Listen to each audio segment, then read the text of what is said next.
Good morning to everyone. Till now we discussed about Unit 4.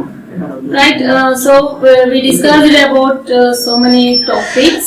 So Unit 4 we discussed about Wangari Maathai's biography. And next one we discussed about, in previous classes we discussed about adjectives. What is an adjective? How many types of adjectives? Right, so order of adjectives, how students make mistakes while doing an adjectives. Okay, right, so we also discussed about adverbs. What is an adverb? How many types of adverbs? Commonly we did mistakes on adverbs. So at the same time we discussed about reading skills. What is reading and how many types of reading we discussed about. Another grammar part is we discussed about degrees of comparison. Okay, right, a common and comparative and superlative degrees we discussed. Okay, right, so today we will discuss another topic that is called telephonic conversation, which deals with the non-detailed. Okay, right, Unit 4 you have telephonic conversation is here. So today I would like to discuss about telephonic conversation. Telephonic conversation written by Wole Soyinka. Okay, right, how many of you know Wole Soyinka? Right, so Wole Soyinka is a Nigerian poet, playwright and political activist. Okay, right, so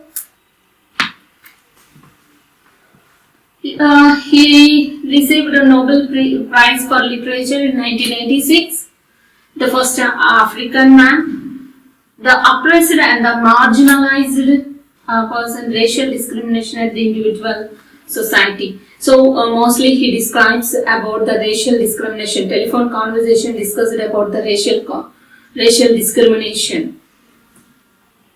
So telephone conversation is a poem written by Wole Soyinka, a renowned African playwright. The poem exposes the presence of a racial discrimination at the individual level in the society.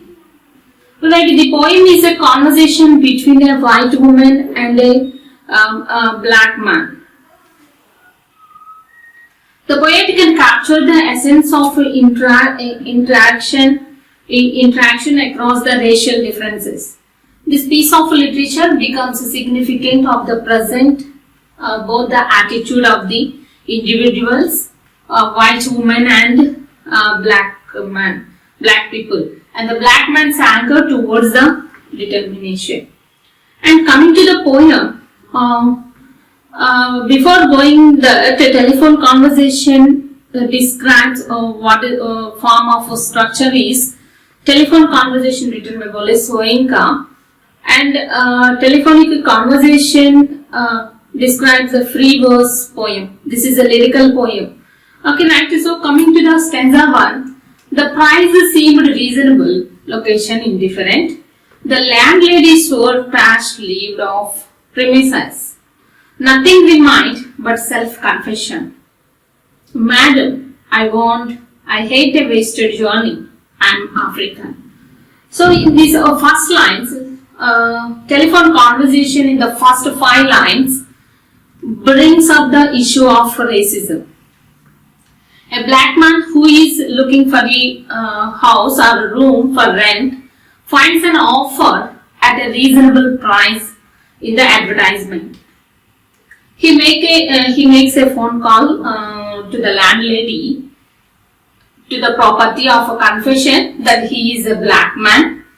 The opening line shows that the black man is aware of the double rented.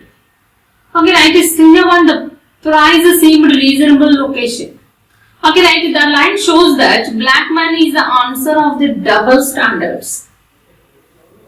He makes a phone call to confirm the availability of a room available for a black man. It also reveals that It also reveals that the black man has had bitter experience in the past.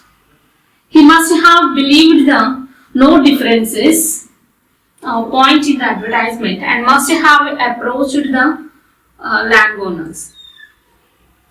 They should have refused him after coming to know that he is black. And coming to the next line, coming to the poem, next 6 to 11 lines, silence, silence, transmission of a pressurized good breeding voice. When it came, lipstick coated, long gold rolled cigarette holder pipped. Caught I was foully, how dark, I had not misheard. Are you light or very dark? Button B and button A.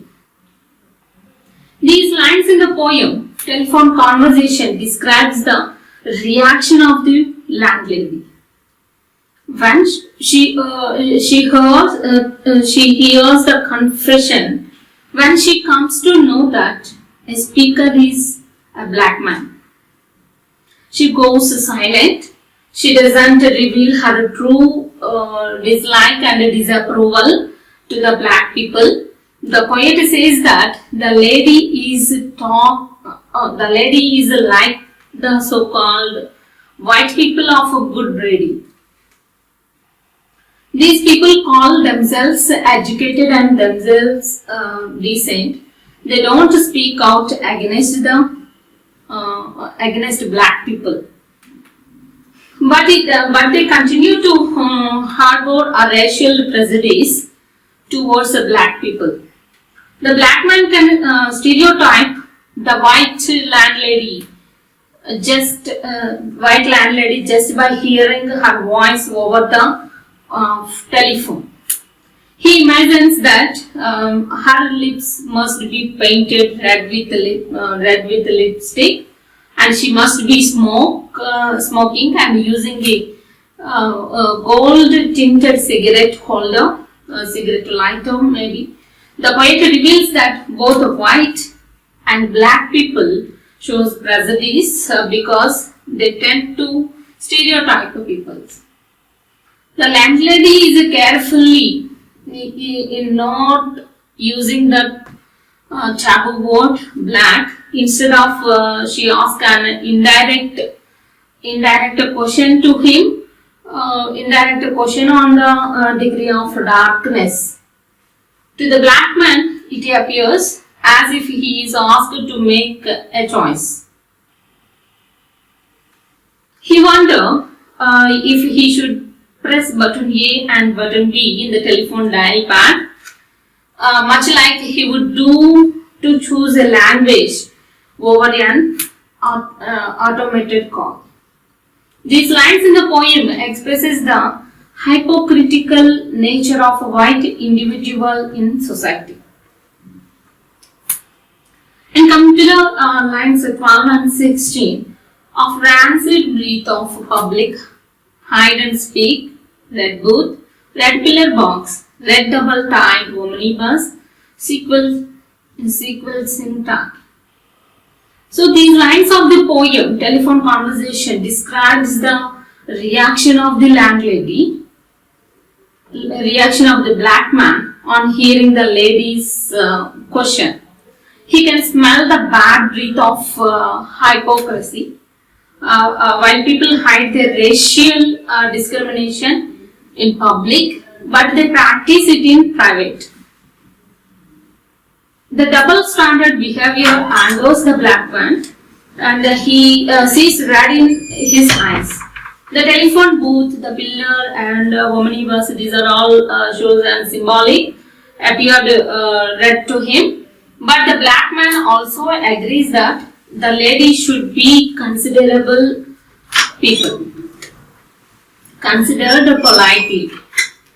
She was considerate of putting the questions gently. However, the black man looks at such racial discrimination as an open oppressive. He compares it with a double-decker omnibus, squelching the black tar on the road. So coming to the next 17 to 24 lines, it was a real, shamed by ill-mannered silence, surrendered, pushed, dumbfounded to beg simplification, considerate shivers, varying the emphasis. Are you dark or very light? Revelation came. You mean like plain or milk chocolate? Her accent was clinical, crunching in its light impersonality. So these lines shows that the poem telephone conversation describes how the black man describes himself. He tells that he is a West African.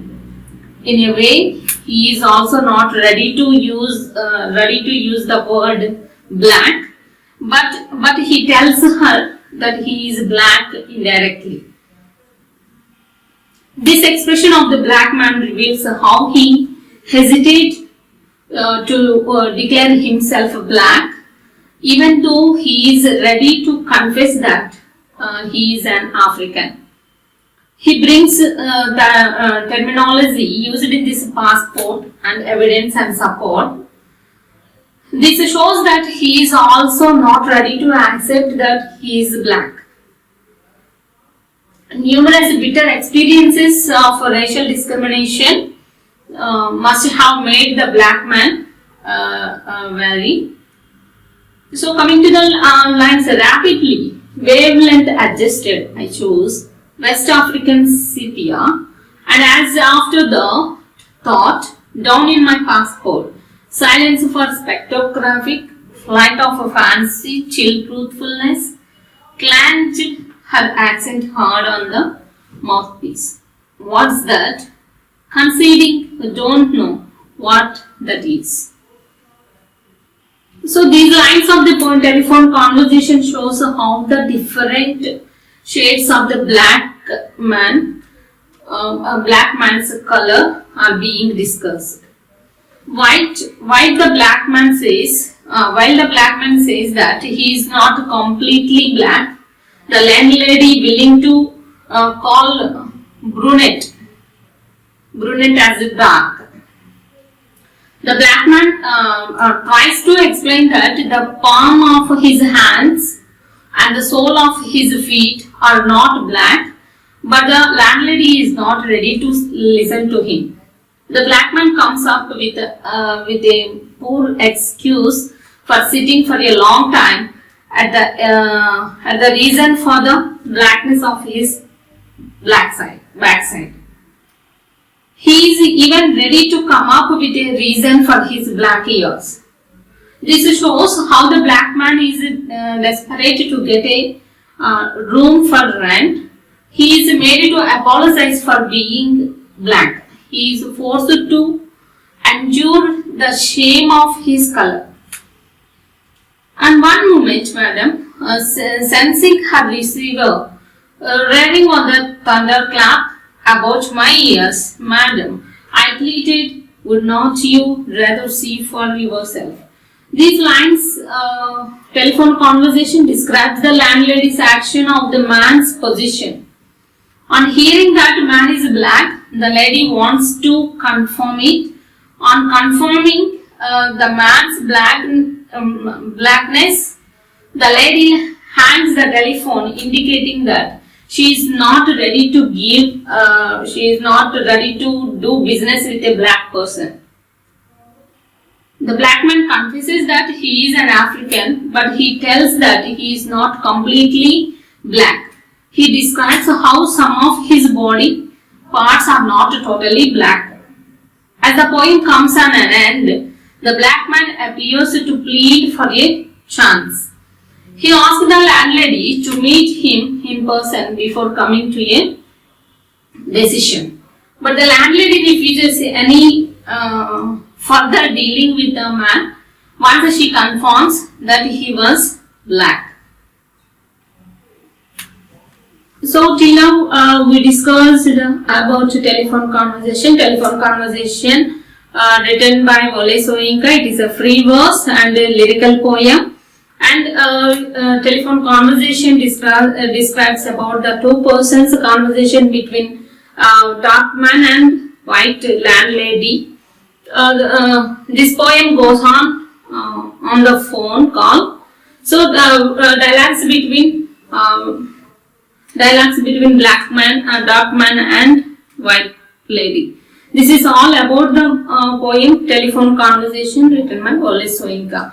Thank you so much.